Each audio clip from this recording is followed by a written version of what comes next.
For the last 4 months, he's been nothing but a spectral presence, lingering at the edge of your consciousness. And you've been wondering, when will he be back to haunt opposing hitters? The answer is tonight. Kodai Senga is back. A month and a half ago, the Mets were 10 games behind the Braves. Now they're just a half game behind Atlanta for the first wild card spot in the National League. And this is a special night for the Mets after waiting nearly 4 months into the season and having dominated the National League for the last 2 months. Now the Mets get their ace pitcher back, Kodai Senga. Last year, what was great about the starts by Senga is his ability to mix in that great ghost fork, but how does he get to it? 2 great breaking balls, a nice cutter, and 95 plus miles an hour. Everyone I've talked to at the Mets said he's good to go to bring all of that here tonight. It's just a big lift for this ball club, and in a near perfect world, he'll go out there and twirl a gem, and that'll be most awe-inspiring. 1-2 coming to Kelnick with Austin Riley on deck. And he struck him out with a forkball, and that's how Kodai Senga's season begins. Well, he's got that big, wide grip on his fingers on either side of those seams, and that ball just dances, almost knuckleball-like, up to the plate. Riley hits one on the ground, ranging wide as Alonso with the diving stop from his knees on target to Senga. Nicely done by Alonso for the second out. This one is perfect, right on target. And he's drilled. Oh boy. And he got hit up high, and he's able to smile and shake it off, but that was scary. 8th pitch of the at-bat coming from Senga to Olson. And he got him looking. Threw him a slider on 1 and 2. 2 strikeouts in his first inning of the season for Kodai Senga. And Senga all smiles. You get the butterflies out. Not used to seeing him smile in the middle of starts. Just happy to be back.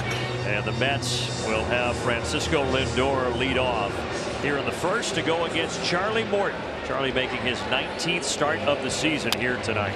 Nacho Alvarez charging, and he takes care of business. 1-2 from Charlie. That is right in there. 96 on the inside corner. Wow, what a perfect pitch. Check down. He did go, says Doug Eddings. Good start for Charlie Morton. 1, 2, 3, including a couple of strikeouts. 1 to Nimmo. Second inning, Kodai Senga back to the mound to face Travis d'Arnaud, catching for the second straight night. d'Arnaud hits this well to left and drops it in front of Nimmo for a leadoff single here in the second inning. So 1 out and 1 on. Now Adam Duvall came in late for defense last night. Down the left field line. Stay fair. Yes, that's a 2-run homer for Adam Duvall. As he just blasted a screamer right inside the foul pole. That's his 9th homer of the year, and it's 2-0 Braves here in the top of the second inning. A somewhat familiar story recently. The Mets falling behind early. And he goes right back to it to strike out Arcia and end the inning. 3rd strikeout for Senga, but Duvall's 2-run homer puts the Braves in front 2-0. And that moves a runner into scoring position for Marcell Ozuna.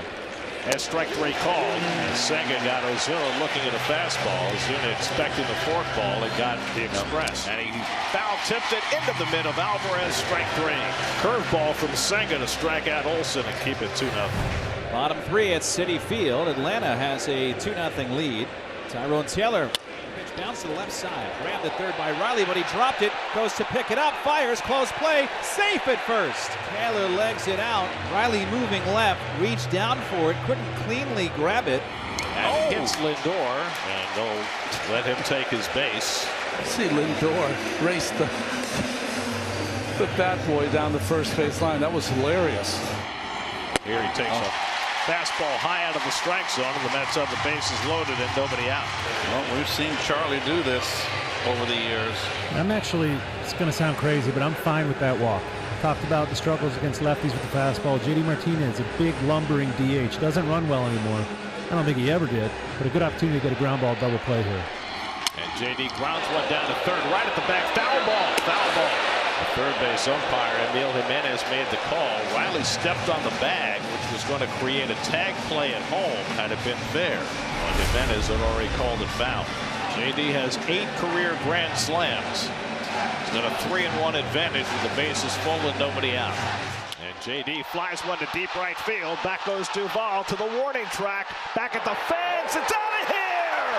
An opposite field grand slam for JD Martinez. Right, and I mean right over that orange line above the Payson Cadillac Club. Oppo Taco, JD Martinez. It's 4-2 Mets in the third. Really, when you think of J.D. Martinez's power, that's where you think. Right center. And McNeil drives one to the gap in right center field. That ball's going to head to the wall and off the base of the fence. And McNeil pulls into second base with a well-struck double.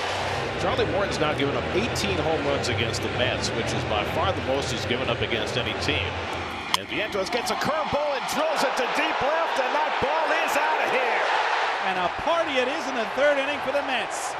2-run home run, second of the inning against Charlie Morton, and it is 6-2 New York. And here's the 9th man to bat in the inning, the catcher, Francisco Alvarez. And now Alvarez sucks one to deep left. Forget that. That is way out of here.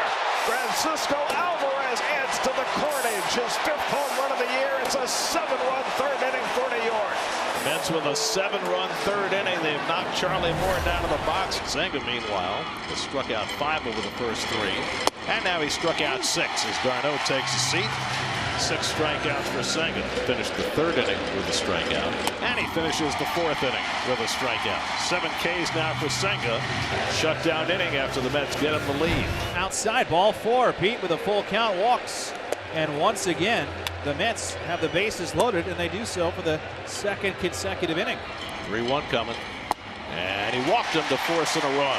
3rd RBI of the night for Vientos as Nimmo comes home on the 3rd walk of the inning by Daysbel Hernandez, and it's 8-2 New York. We crawl our way to the top of the 5th inning at Citi Field. The Mets up 8-2. The offense has been the story, but Howie Kodai Senga's looked pretty good too. Swung on and missed strike 3. Got him with a fork ball, diving down and away.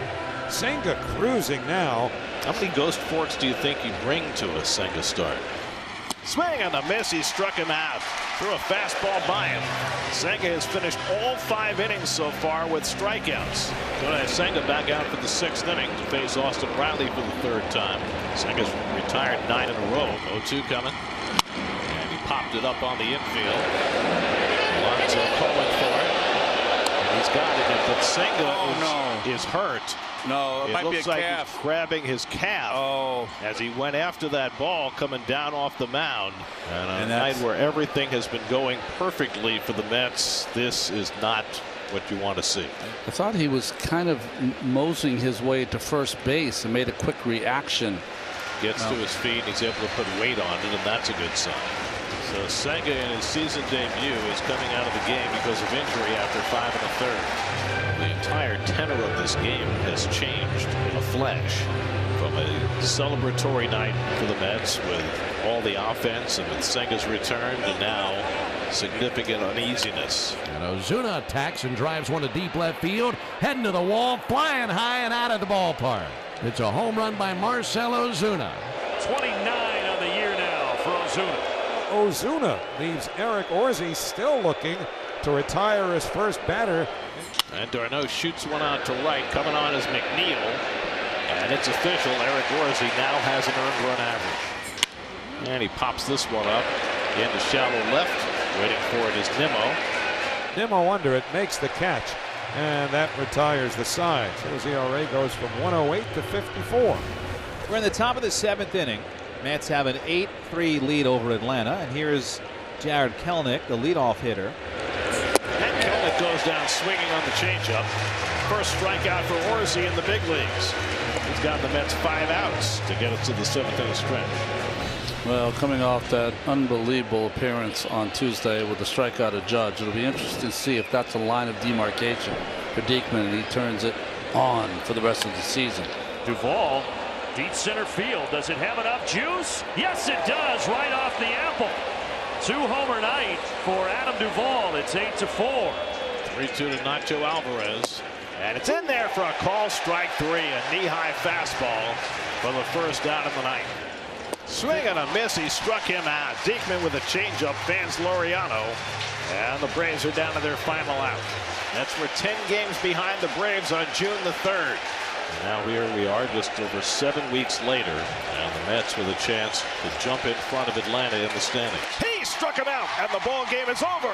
And they are in 2nd place and on top of the heap in the wild card. And with all of that, still a melancholy feeling here at the end of the game.